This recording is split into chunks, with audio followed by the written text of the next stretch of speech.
Welcome to our channel, ladies and gentlemen. When William Ruto led a host of Mount Kenya leaders and embarked on a 5-day development cum political tour in that region, they rallied their support around William Ruto and they ensured their supporters that the ongoing talks was very unnecessary, was a trivial one, and would not achieve anything. In fact, led by the Deputy President, Rigathi Gachagua, Kimani Ichungwa and Ndindi Nyoro, all of them trivialized these talks and they assured their supporters not to worry because they were not going to allow any kind of serious developments in those talks.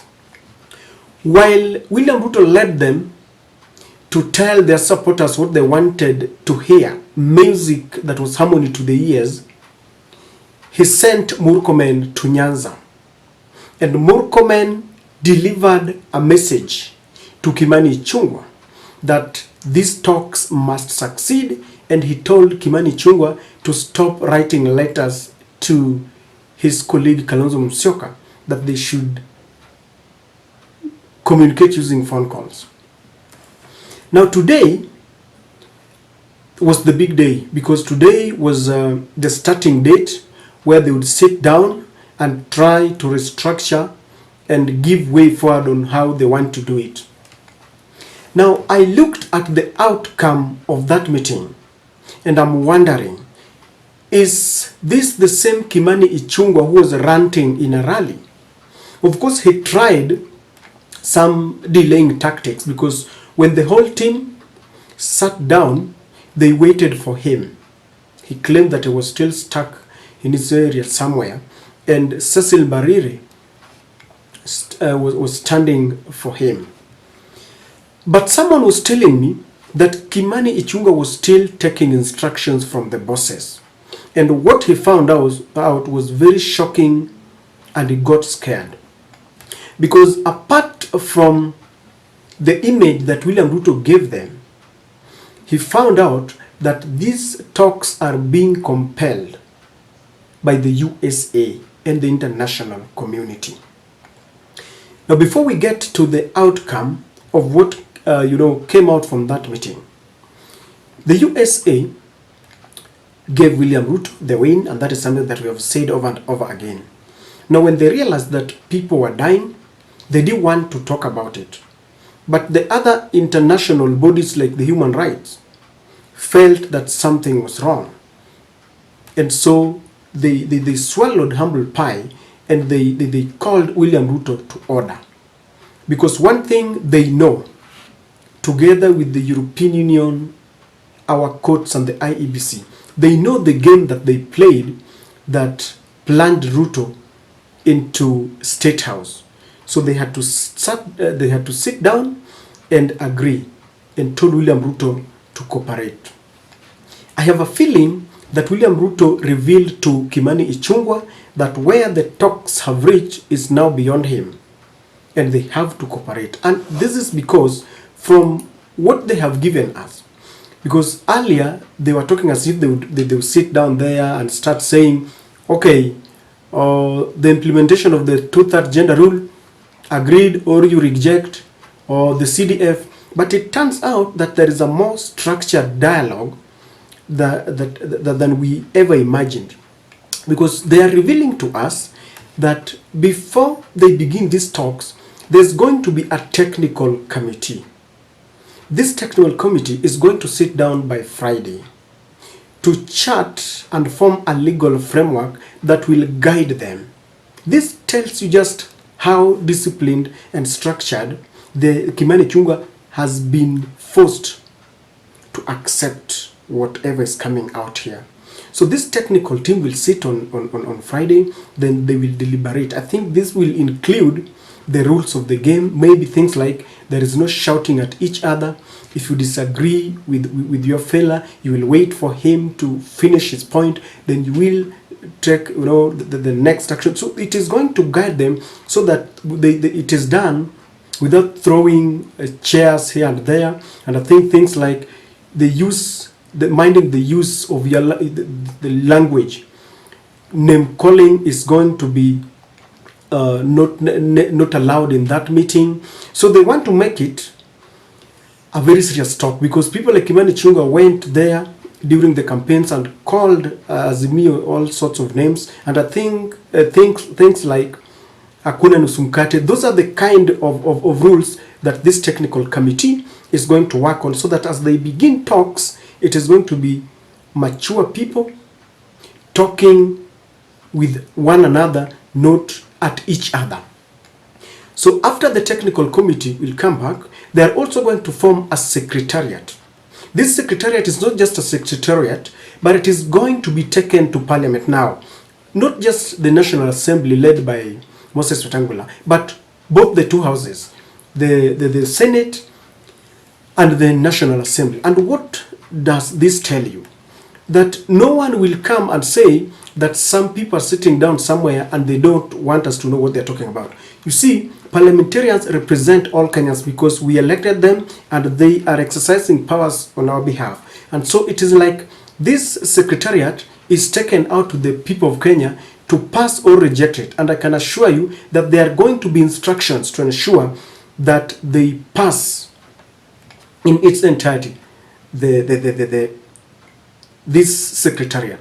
Now, whenever you hear talks or anything going on and we have secretariat, then you know this is serious. The secretariat will be tasked with the motive of taking down minutes word by word. Why? So that this can be used later as evidence, so that one person would not maybe later negate whatever they have talked about. If they say that we have agreed that in the talks about the issue about high cost of living, you must reinstate subsidies and all this, then it will be jotted down and the secretariat will take it in consultation. And I believe that both the secretariats will have to compare notes, so that whatever the secretariat from Kimani Ichungwa has must be the same that the other secretariat has, so that we don't have conflicting reports. And that tells you that this is serious. Number three, they are now going to have the real team that will be talking after they have been guided by the technical team and they have a secretariat. So it tells you we have a bigger team now. Why do I think that Kimani Ichungwa has coiled his tail? If he had come with the very, very mind that he had while they were in Mount Kenya, when they were feeding their people with nyama and rice, these talks would have stalled. What the reports that we would have been given is that they have adjourned and tomorrow they will meet to see what happens. But you see, everything was agreed upon. Everything was agreed upon. And there were no technical hitches. So this tells you that Kimani Ichungwa has coiled the tail. Now, the most important thing that they agreed on was that they are not going to leak out secrets. Whatever they are going to talk about that is pertaining to the ongoing talks and the progress of the talks will not be leaked out to the media. They will not go on to the rallies and start, revealing what they have talked, because these talks will be going on gradually. So even if there is something that is pending that has not been concluded, they will not go out there and start shouting on top of their voices. Even if they disagree on something, they will not go there and start shouting about it. And this was necessary because they know very well that these talks are being led by politicians, and politicians will forever remain politicians. In order to call Kimani Ichungwa to order, and the rest, and even those who are from Azimio side, who would want to go on burials and campaigns and meetings and start playing politics with this, they have been called to order. So you can imagine, from what the picture that they painted for us is a very organized team, contrary to what Rigathi Gachagua and Kimani Ichungwa was telling us. And this tells you that William Ruto knew very well that these talks would continue. Whether it is going to bear fruits is something that I don't. I still hold the view that there is no political goodwill, except that they're being compelled by the international community. And so, ladies and gentlemen, all these things cannot happen without money. And I will assure you, these talks are being sponsored by the very people who have compelled them to sit down and talk. Because these secretariat and the males that are going to, they are going to have their facilitation fee, everything. They are going to pay. Every single coin that is going to be used here has been provided by the big boys again. The other thing that might not be really appealing to both the Kenya Kwanza and the Azimio supporters is this. There are full instructions in the manner in which these talks must conclude. This I will assure you. Because they have listened to Raila's side and they have listened to Ruto's side. There must be an equilibrium point. These talks will go on up to some moments and hardliners will be removed. If at all there is someone who will prove to be hardliner, what will happen is very simple. They will be removed from the team. And if that does not work, then William Ruto and Raila Odinga will be called. Because this is what happened in 2007. Sometimes when your team proves to be so tough, then you will be called and take this to the bank. They will be told this is how it has to work. And I'm telling you, this might not be very palatable to some of the supporters, both from Ruto's side and Raila's side. But for a truce to be maintained and to be achieved, for this stalemate to be broken, there must be some compromise. It will be a give and take situation. That is, if at all the talks have to succeed. There will be no chest thumping. And so Raila will cede ground, something that will really be very painful to some of his supporters, and William Ruto will cede ground. The first casualty will be Rigathi Gachagua, one person who does not want to hear anything about these talks.